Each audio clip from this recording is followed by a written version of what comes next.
We recently met with a business owner who was personally responsible for over $2 million when the business failed. Ouch. We do not want that. Why do new businesses fail, and how can we avoid it? In this video, I'm going to talk about 3 reasons why businesses fail, and they are probably not the reasons why you think. So let's cover those. First and foremost, the number one reason why businesses fail is because they are running out of money. So cash flow is the number one killer of new businesses, and it is a serious issue. So we're going to spend most of our time talking about cash flow issues. Your business needs to have a business plan, and a business plan is basically a roadmap of what is going to happen with your business from before you begin until you are profitable and successful.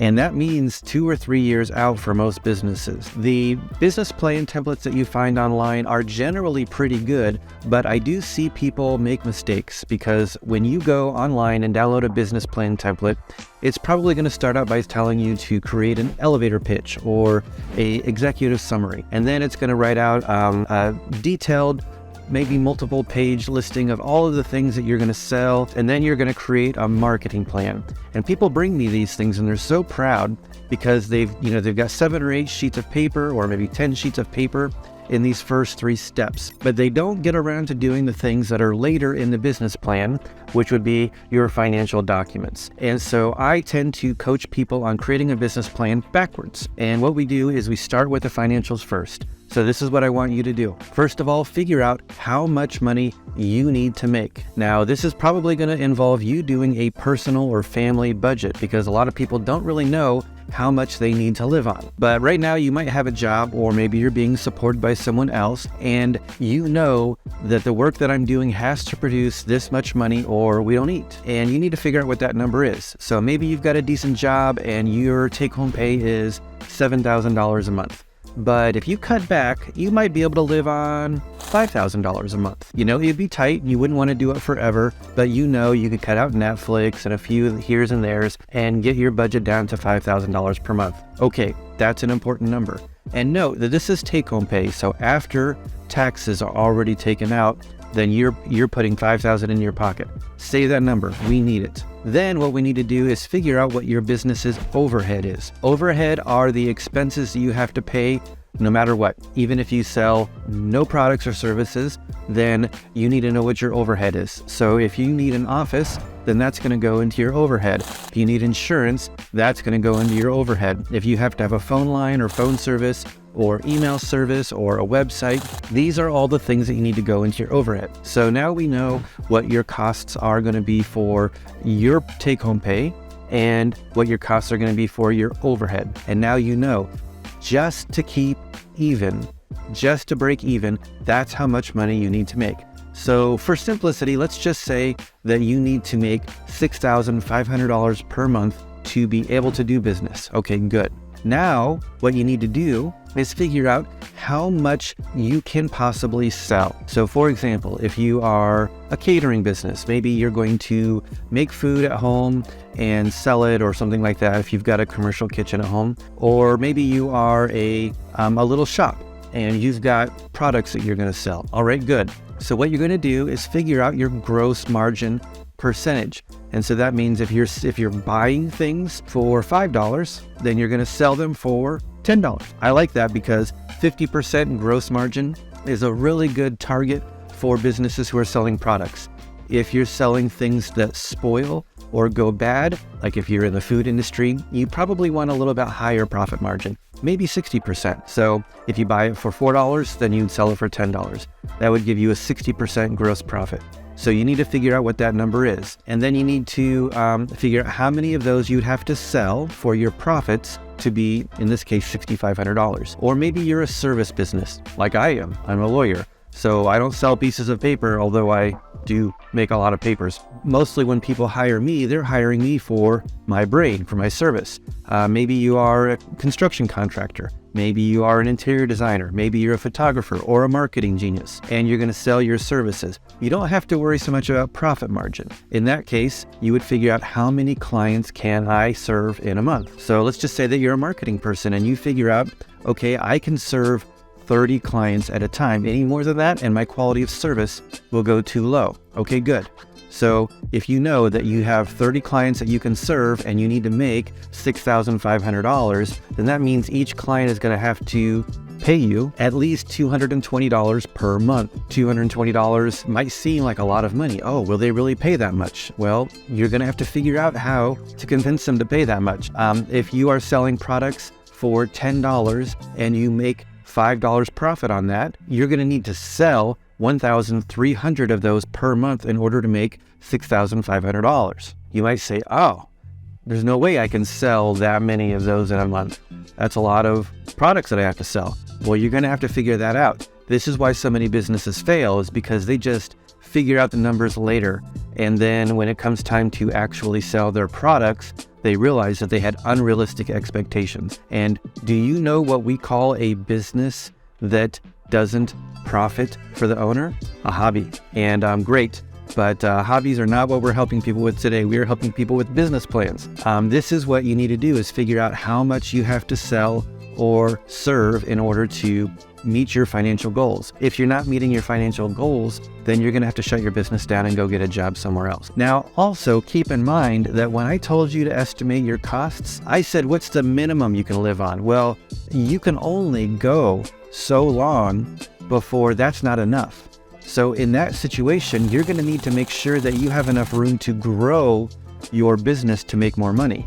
Because if you were making $7,000 a month take-home pay, and now you're only taking home $5,000 a month, well, pretty soon your car is going to break down or something, and you're going to need to come up with some money. Now that you know how much product or services you need to sell, now you can start figuring out, okay, who is my target customer? So for example, let's just say that you're starting a new marketing agency and you need to find customers who can spend at least $220 per month on your services. Well, you're going to have to find somebody who gets at least $220 worth of value out of your services. And so what that means is that before you came onto their team, they were making this much money. And then after hiring you, then now they're making that much money, more than they were before. And so that means the $220 is less than the difference in their growth. So for example, let's say that somebody says, I'm going to hire you to market for me on social media. And right now I'm making $10,000 per month, and I'm going to pay you $250 per month. Then after a few months of you working with them, now instead of $10,000 per month, now they're making $15,000 per month. That means they're making an extra $5,000 per month because of the work that you've done. And you're only making $220 for that. So you should probably raise your prices in that case. But this is what you need to do, is figure out who can afford to make money. Maybe you have a friend who has an Etsy shop and her Etsy shop only makes $400 a month. Well, she's probably not going to be able to afford to pay you $220 per month, because unless you really drastically grow her Etsy store, it's just not going to be profitable for her. So that's not your target customer. So what I want you to do is I want you to kind of think of about 3 different types of clients who could get value from the services that you're providing. For example, let's just say that you're providing some nutritional counseling and you're helping people make healthy choices. And so they're paying you $60 per week for a virtual coaching session, and you're selling supplements or nutritional items or vitamins or whatever for them, and you're making profit on that. You need to make sure that they're going to benefit enough from you that they're willing to pay you that much money. Then once you do it, now we go back to the beginning and we focus on the purpose for your business. And so this is that thing that some people really get detailed on, and they write out 1, 2, or even 10 pages on. And what you're going to want to do is figure out what's your value proposition. And the value proposition is simply something that makes your product or service different from everybody else's. So for example, if you want huge variety, cheap prices, where do you think of to go? Probably Walmart. Walmart, they have cheap prices and they have 2 million items in the store that you can pick from. That's Walmart's value proposition. Here's a funny thing. Down the street from my office, there's 3 gas stations, all right at the same intersection. There is a Come and Go gas station, a Casey's gas station, and a Quick Trip gas station. What's the difference between those 3? Well, if you live in a small town, you might remember Casey's used to have on their sign general store. When you walk into Casey's, you can get soft drinks, you can get other cold beverages, you can get snacks, you can get grocery items, you can get cooked food. For some people, Casey's is the gas station, the grocery store, and the only restaurant in town. Well, that's Casey's special value proposition. What about Quick Trip? I was talking to the manager at Quick Trip, and he was bragging that they got their average time in the store down to 53 seconds. And that means from the time you walk in to the time you walk out, they're working on making that go faster and faster and faster. That's their value proposition, and it's even in their name, Quick Trip. They want to be fast. They don't offer you to enter a rewards number. They don't ask you if you want a receipt. They don't ask you a lot of questions. They want you in and out because that's what their customers look for. That's great. I want your business to have a very clear difference. And I don't want your difference to be that you're cheaper. I want you to be better, not cheaper, in some key area that matters to your target clients. Because you know what happens if you try to be cheaper as your value proposition? Well, you get cheap clients who don't like to pay. And nobody likes those kinds of customers. So I want your services or products to be better, not cheaper. Figure out how to position yourself different, just like Casey's, just like Quick Trip. Now you've got your value proposition figured out. You've got the meat of your business plan figured out. You're going to have to go and figure out how to market to your potential customers. How are they going to find you? Are you going to go on social media? Are you going to put ads in the paper? Are you going to go on referral networks? Are you going to do free lunches or webinars? How are people going to find you? Where are the people who need to find your business located, and how are you going to reach them? Then you need to create an executive summary. The executive summary is a 1, 2, or 3 sentence sales pitch that you can use to explain to your target customer exactly what makes your business different. And if you have 3 target customers, then I want you to have 3 elevator pitches. 1 for each of them. For example, one of my elevator pitches is, I help small businesses manage business and technical risk. Right there, I let you know what I do. I help small businesses, maybe that's you, manage their business and technical risk. Okay? That way you feel safe and confident going out and launching your business successfully. What's your elevator pitch? Now, we've done all the financial work, so there's one more part to the business plan that is so essential that people constantly forget to do it. And that is, we need to calculate what your runway is. Now, what is a runway? Well, if you think of the airport, a runway is a strip of pavement that the airplane uses to get up to speed and take off. By the end of the runway, that airplane is up in the air flying. If it gets to the end of the runway and it hasn't started flying yet, well, then we've got an airplane crash. Your business needs a runway. And what that means is, how much money do you need to last until your business is taking off and flying by itself?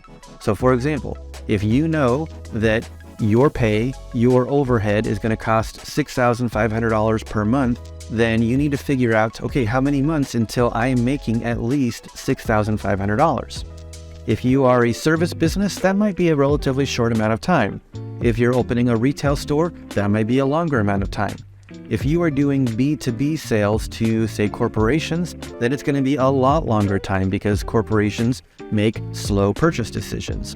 And so you need to figure out, how long is it going to take for me to make enough money to pay my bills? And if you figure out it's going to take, let's just say 7 months, well, then you better have 7 months of income plus a little extra in the bank. So 6,500 times 7, whatever that is, you need that in the bank so that you can continue to support yourself and your family until your business takes off. That's your runway. Okay, so I told you we were going to spend most of the time on the first one. What was the first problem? Businesses running out of money. Why do they run out of money? Because they don't charge enough money. They don't know who they're selling to, so they try to sell to everyone. They try to compete on price. They don't have enough runway, and so therefore they run out of money. Please, please, please don't let that be you. The second big problem that I see, it also involves running out of money, but it is a special way of running out of money, and that is runaway costs. And yes, I've said running out of money, I've said runway, and now I'm saying runaway. Let's make that very clear. Runaway costs are when you spend a lot more money to get your business started than you expected. Restaurants are a really good example of a business that is at high risk for runaway costs. because in order to start a business, you got to buy ovens, you got to buy plates, you got to buy menus, you got to put a sign out, you got to do advertising, you got to buy chairs, you got to do all of these things before you can even make your first dollar. And it's not weird at all for a small restaurant to spend hundreds of thousands of dollars just to get to the point where they can open the door. Because think about it, if you don't have pots and pans, you can't sell any food. So you got to have all of these things so that people can come in and buy. And without it, you got nothing. But guess what? All kinds of businesses deal with runaway costs. I was talking to a realtor once, and he said that he wasn't making enough money, even though he was making sales. And I said, "Where's your money going?" And he said, "It's going to advertising. Every week, someone's coming around and collecting money in a hat for us to chip in for advertising." And I said, "Well, are you getting any results from that?" And he said, "I don't know." So he was spending all of this money on advertising and he didn't even know if it was working. I want you to keep your costs reasonable. Now, there is this idea of saying that you got to spend money to make money. And that is mostly not true. You do not need to spend money to make money exactly. That said, sometimes you do need to spend a little bit in order to get the threshold. Usually though, you can trade time for money. And so this is something that I don't see people do often enough. Now, I'll give you an example of when you do have to spend money to make money. If you are launching a new drug to the healthcare world, all right? Well, guess what? You're going to spend $100 million from idea to development before you can even sell the first one. And so in that case, you do have to spend money to make money, because if you don't spend the money on the research and the development and the scientists and the FDA approvals, then you got no drug. But if you're launching a marketing company, if you're launching even a law firm like me, then you can do a lot of work to start getting your business built up with a small amount of money. For example, you can share an office with somebody else, or you can rent office space at a co-working place, or maybe you can work from home, or maybe you can meet people at their own place of business. What can you do to keep your costs low? Because runaway costs are a major secondary reason for businesses failing. And what does that mean? That means the runaway costs eat into their runway. And so it shrinks their runway down until they have so much pressure to launch their business successfully, they can't do it. So I want you to keep your costs low. So that means avoid signing long-term commitments. If you're renting an office, can you go month to month for the first few months? If you have to use software, do you have to sign a 3-year agreement? Do you have to pay up front? Or can you spread your payments out? What can you do to keep those initial costs low? Because that gives you more runway and more time to launch your business successfully. And that gives you an advantage and a better chance of success. Now, the last thing that I want to talk about is unreasonable risks for your business. So a lot of people come to me and they say, I want to start a business. And so this is when I explain to them that you don't have to get permission from a lawyer to start a business. You can go out to the end of your driveway, put up a lemonade stand and start selling business. However, this is what we call a sole proprietorship, and it does not give you any legal protection personally against a problem. So if somebody gets salmonella poisoning from your lemonade, they're going after you and they might take your house. So we don't want to do that. Instead, what we do is we create either an LLC or a corporation. LLCs and corporations are special kinds of businesses that allow the business owners to separate the risks into a special compartment just for their business. For example, I work with landlords sometimes, and they buy an apartment building. If somebody gets injured on the steps of the apartment building and sues the landlord, we don't want them to come after the landlord's personal house and taking their personal home or their 401k. Instead, we want to keep those risks inside the business. If you have a small restaurant and somebody slips and falls there, right? We want to make sure that while the business is going to be responsible, it's not going to be you personally responsible. And so this is how we start businesses, is we help people choose between either an LLC or a corporation, and then we structure it carefully so that they have their risks compartmentalized. By the way, the laws for LLCs and corporations do not give the full protection available. Instead, these business types need to have some additional documents created by an attorney. On an LLC, that is called an operating agreement. And if you meet with an attorney to set up an LLC, the attorney will ask you questions about your business and customize that operating agreement to manage the risks to your business. Likewise, corporations have articles of incorporation and bylaws, and these do the same thing. We customize these documents specific to the kinds of risks your business will face so that if there is a lawsuit or a problem, those problems stay inside the business and not getting out and going after your personal assets. Meeting with an attorney is good because the attorney will listen to what you're trying to do and help you understand the kinds of risks your businesses will face, and that way they will help you create a plan for managing those risks.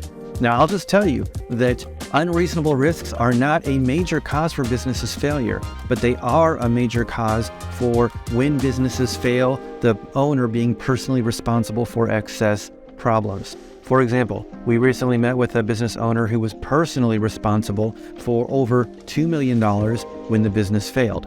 Ouch. We do not want that. This is why you meet with an attorney to help separate your risks so that your business bears the responsibility and not you. All right. My name is Matt Newsom. I am an attorney in Iowa. I help small businesses manage their business and technical risk. If you would like some help launching your business to be successful, please don't hesitate to reach out to me. See you later.